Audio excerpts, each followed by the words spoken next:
Microsoft dikabarkan tengah menyiapkan konsol Xbox generasi berikutnya dengan nama kode Project Helix. Informasi ini diungkap oleh CEO baru divisi gaming Microsoft, Asha Sharma.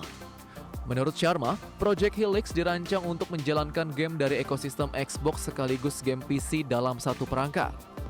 Pendekatan ini menandakan perubahan strategi Microsoft yang semakin mengaburkan batas antara konsol dan komputer.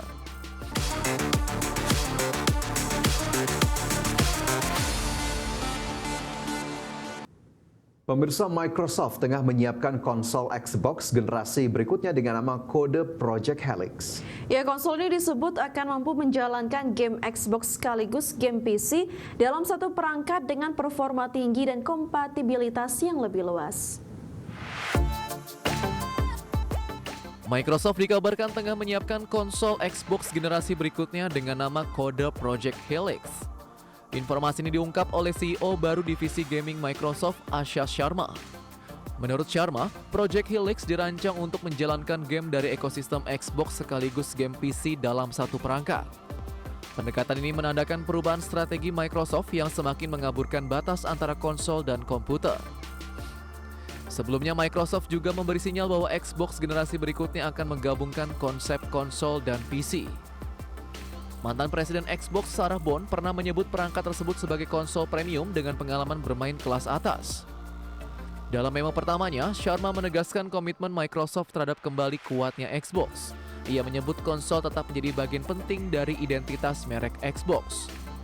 Meski demikian, Sharma mengakui industri game kini bergerak ke arah ekosistem lintas perangkat. Microsoft sendiri semakin mendorong distribusi game Xbox ke berbagai platform di luar konsol. Hingga kini, Microsoft belum mengungkap jadwal peluncuran resmi Project Helix. Namun AMD sebelumnya memberi indikasi bahwa perangkat keras konsol generasi baru dapat siap sekitar tahun 2027. Jika terwujud, konsol ini akan menjadi penerus Xbox Series X dan Series S yang diluncurkan pada 2020. Berbagai sumber IDX Channel.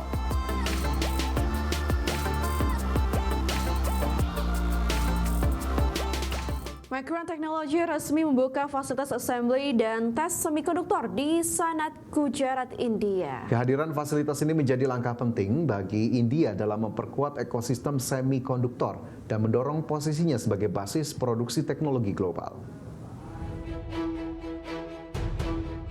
Micron Technology resmi membuka fasilitas assembly dan tes semikonduktor di Sanan, negara bagian Gujarat, India. Fasilitas ini menjadi unit perakitan dan pengujian pertama Micron di India, sekaligus menandai langkah baru negara tersebut dalam membangun industri semikonduktor. Pada fase awal operasi, fasilitas ini memiliki lebih dari 500.000 kaki persegi ruang bersih dalam satu lantai. Skala tersebut menjadikannya salah satu clean room assembly dan tes terbesar di dunia untuk kategori satu lantai. Secara operasional, pabrik ini akan mengonversi wafer DRAM dan NAND dari jaringan manufaktur global Micron menjadi produk memori dan penyimpanan siap pakai. Produk yang dirakit dan diuji di Sanan akan dikirim ke berbagai negara untuk memenuhi permintaan pasar global. Sebagai penanda dimulainya produksi, Micron telah mengirimkan modul memori buatan India pertamanya kepada Dell Technologies. Modul tersebut akan digunakan pada laptop yang diproduksi dan dipasarkan di India. Fasilitas ini telah mengantongi sertifikasi ISO 9001-2015 dan dirancang memenuhi standar bangunan hijau LEED Gold. Micron juga menerapkan sistem Zero Liquid Discharge untuk mengurangi dampak lingkungan. Perusahaan menargetkan produksi puluhan juta chip pada 2026 dan meningkat menjadi ratusan juta unit pada 2027. Selain membangun fasilitas manufaktur, Micron juga berinvestasi dalam pengembangan sumber daya manusia. Perusahaan bekerja sama dengan Pandit Dindayal Energy University Nemtech, serta sejumlah universitas lain untuk mendukung pendidikan STEM dan pelatihan manufaktur canggih. Langkah ini diharapkan mampu membangun ekosistem semikonduktor yang berkelanjutan di India, tidak hanya dari infrastruktur tetapi juga dari talenta tenaga kerja lokal. Berbagai sumber IDX Channel. Platform video YouTube memperluas uji coba fitur pesan langsung atau direct messaging ke lebih banyak wilayah. Ya, dalam perluasan terbaru, fitur tersebut kini tersedia di 31 negara di kawasan Eropa. YouTube memperluas uji coba fitur pesan langsung atau direct messaging ke 31 negara di kawasan Eropa. Sebelumnya, fitur ini hanya diuji coba di Polandia dan Irlandia. Fitur ini memungkinkan pengguna berbagi video dan berkomunikasi dengan teman atau keluarga melalui percakapan pribadi langsung di dalam aplikasi. Sebelumnya, YouTube pernah meluncurkan fitur serupa pada 2017 namun dihentikan sekitar 2 tahun kemudian. Pada November 2025, YouTube kembali menguji fitur ini dalam skala terbatas. Dalam versi terbaru, pengguna dapat berbagi video panjang, shorts, maupun siaran langsung. Meski sudah diperluas di Eropa, fitur pesan langsung YouTube masih belum tersedia di sejumlah wilayah termasuk Amerika Serikat. Hingga saat ini, YouTube belum mengumumkan jadwal resmi peluncuran fitur tersebut secara global. Berbagai sumber IDX Channel.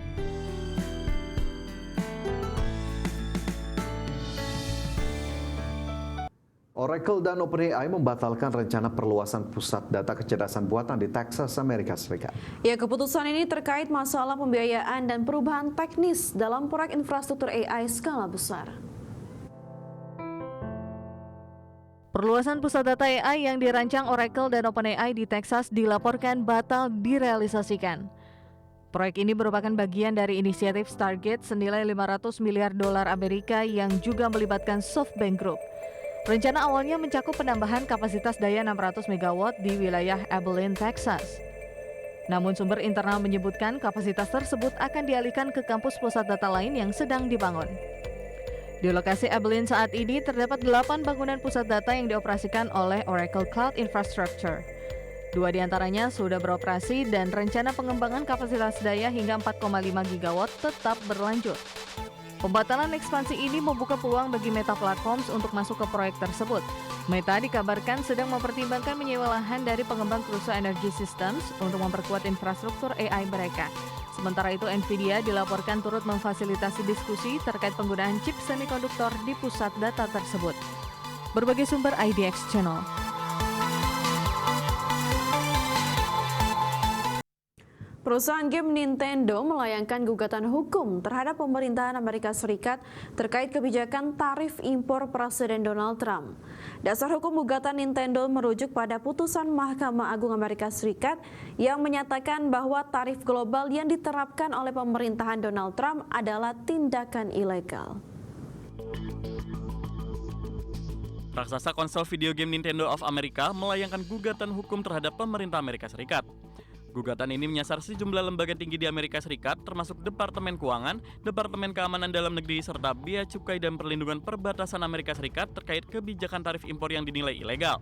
Langkah hukum yang diajukan melalui Pengadilan Perdagangan Internasional Amerika Serikat ini menyusul laporan dari Affirmat. Nintendo berargumen, perusahaan telah mengalami kerugian besar akibat penerapan perintah eksekutif yang tidak sah. Dalam dokumen gugatannya, pihak pengacara Nintendo menyatakan kebijakan tarif tersebut merupakan pembebanan yang melanggar hukum. Sehingga perusahaan menuntut pengembalian dana atau refund secara penuh, lengkap dengan bunganya, atas biaya impor yang telah dibayarkan selama ini. Pihak Nintendo of America sendiri telah mengonfirmasi pengajuan gugatan tersebut dalam sebuah pernyataan resmi singkat.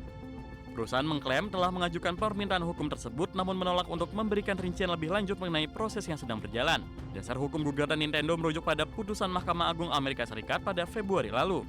Putusan itu memperkuat opini pengadilan tingkat rendah yang menyatakan bahwa tarif global yang diterapkan oleh pemerintah Donald Trump adalah tindakan ilegal. Berbagai sumber IDX Channel.